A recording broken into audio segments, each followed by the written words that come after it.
Hello, hello. It is early and I am also sick, but we are still going to make a video.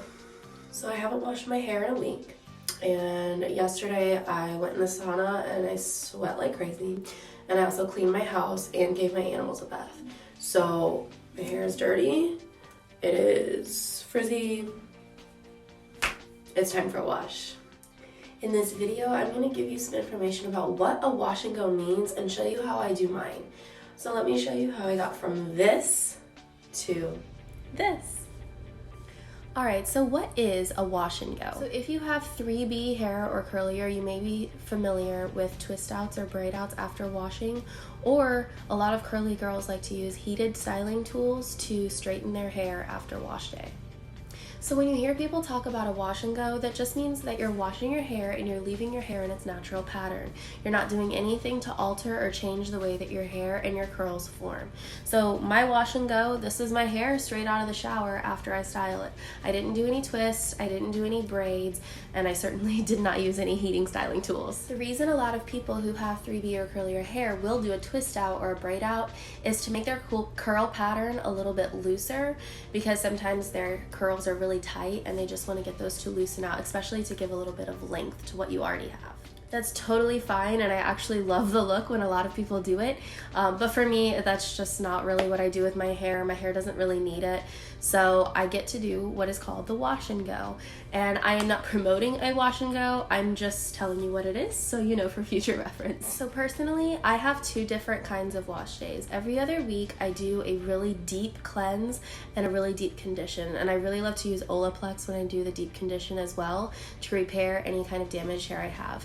But the one that I'm about to show you is just my quick wash day. So this is what I do on the off weeks. It's just a regular shampoo and conditioner just to get me through until I do my deep day. In the future, I will be doing a video tutorial on my deep wash and deep condition day, but for today, we're just doing that quick wash and go.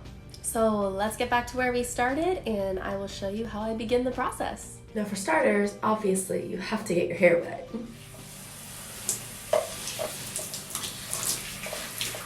Now when I first get started washing my hair, before I even use any product, I like to use warm water and just really scrub my scalp to try to get everything loose. So I'd like to go ahead and point out that whenever I show you products, it doesn't necessarily mean that that's the right product for you. Every person has to find out what product works best for them. I will do a video in the future explaining how I choose my products and the products that I do use.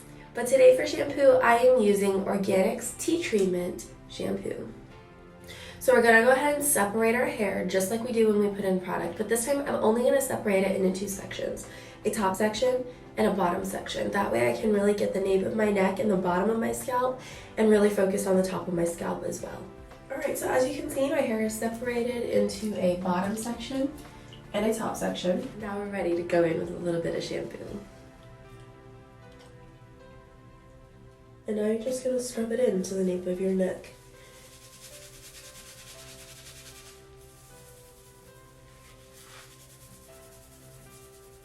Alright, the bottom section is all scrubbed in. I'm going to go ahead and go in and do the top now.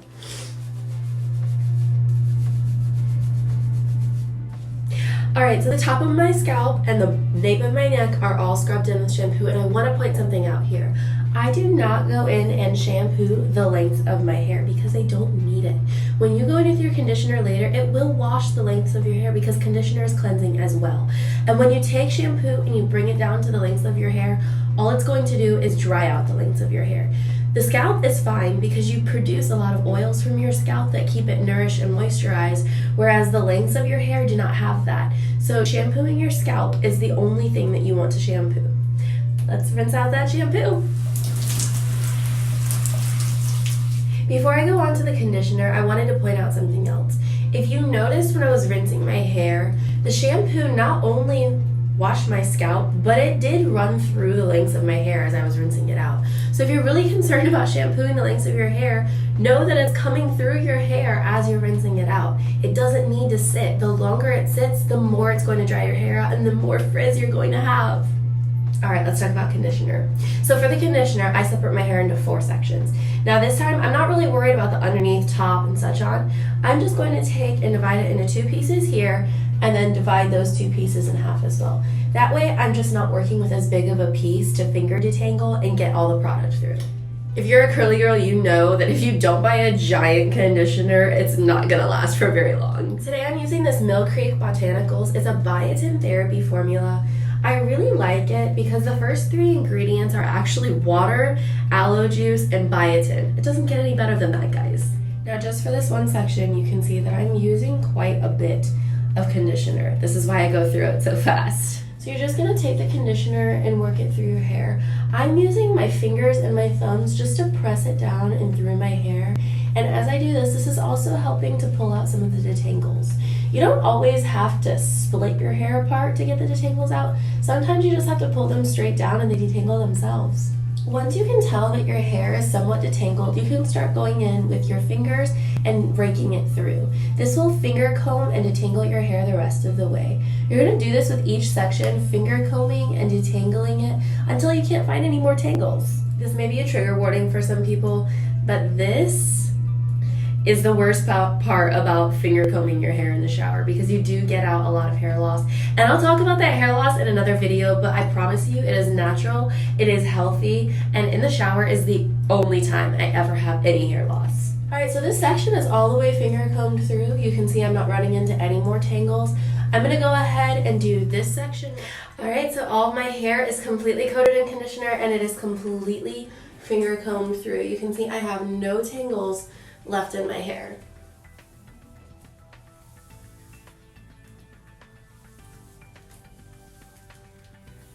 So what you're going to do now is let your hair sit. Just be patient, just wait. Maybe you have the rest of your shower to take, so you can go ahead and put it up into a bun so you can take the rest of your shower without worrying about rinsing out your conditioner. But you're going to wait at least 10 to 15 minutes before you rinse out your hair.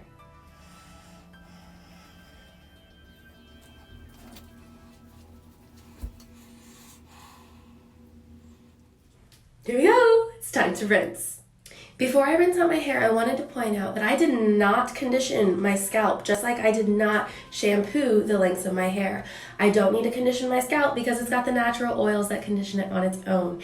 And the more product you put on your scalp, the more likely you are to block your hair follicles, to cause buildup, and to keep your hair from growing because it can't come out when your hair follicles are blocked. So only condition the lengths of your hair. Don't condition your scalp. All right, when you go to rinse your hair, you're only gonna use cold water. The reason for this is because when you use cold water, it seals your hair shafts and it keeps them from getting frizzy because they're sealing and they're locking that moisture in.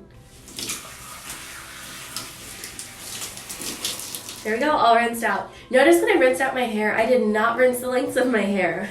You gotta keep in mind what you're doing with which part of your hair. I only rinse the scalp because that's the part I'm worried about having buildup or any kind of blockage of my hair follicles. As you're rinsing out the scalp of your head, the hair is running through the lengths of your hair and getting out the excess amount of conditioner, but leaving a little bit of conditioner in your hair is good because it helps with extra moisture.